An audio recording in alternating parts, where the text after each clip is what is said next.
নমস্কার বন্ধুরা, যে আমি আপনাদের দেখাতে চাচ্ছি একটা মাইক্রোফোন, যেটা হচ্ছে K9, যেটা আমার ব্লগের ক্ষেত্রে লাগবে। এটা ডেলিভারি দিয়ে গেছে আজকে, তো সেটা এখন আনবক্সিং করবো এবং খুলে দেখাবো। এখন আমিও খুলে দেখিনি এর ভিতরে কী আছে। এটা ওয়্যারলেস মাইক্রোফোন, আর এটা লেখা আছে ফর আইফোন। যদিও আমার কাছে আইফোন নেই, অ্যান্ড্রয়েড ফোনের জন্য কিনেছিলাম, কিন্তু দেখা আছে ফর আইফোন। দেখি এটা আমার অ্যান্ড্রয়েড ফোনে কাজ করে নাকি। তাহলে খুলে দেখা যাক এর মধ্যে কী আছে।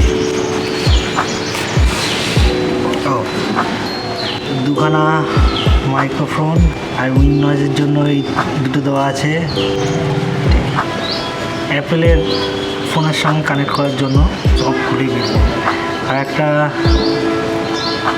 মাইক, আর এখানে হচ্ছে পাওয়ার সুইচ দেওয়া রয়েছে। এটারও দেওয়া থাকবে, হ্যাঁ এটারও রয়েছে। আমি তো ভেবেছিলাম একটা আসবে, দুটো এসছে। আর এটায় মানে কেবিল আছে। ও, এটা একদম বাস্ক করা একদম।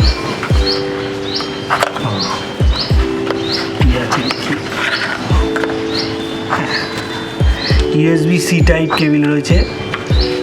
আর এর ভিতরে একটা ম্যানুয়াল রয়েছে। মানে দুঃখ পাওয়ার কিছু নেই, ইংলিশও আছে, চাইনিজও আছে। তো ঠিক আছে, এই হয়ে গেল। এবার এগুলোকে টেস্ট করতে হবে। তো আমি এসে গেছি আমার বাড়ির ছাদে। আর এই যে মাইক আমার গলায়, 323 টাকায় মাইক্রোফোনটার দাম নিয়েছে। মডেল তো তোমরা দেখেই নিচ্ছ, K9। পরিষ্কার সাউন্ড আসছে, কোয়ালিটি ভালোই আমি যা শুনতে পেলাম সাউন্ডের। যদি তোমাদের আমার এই ভিডিও ভালো লেগে থাকে তো অবশ্যই লাইক, শেয়ার এবং সাবস্ক্রাইব করো।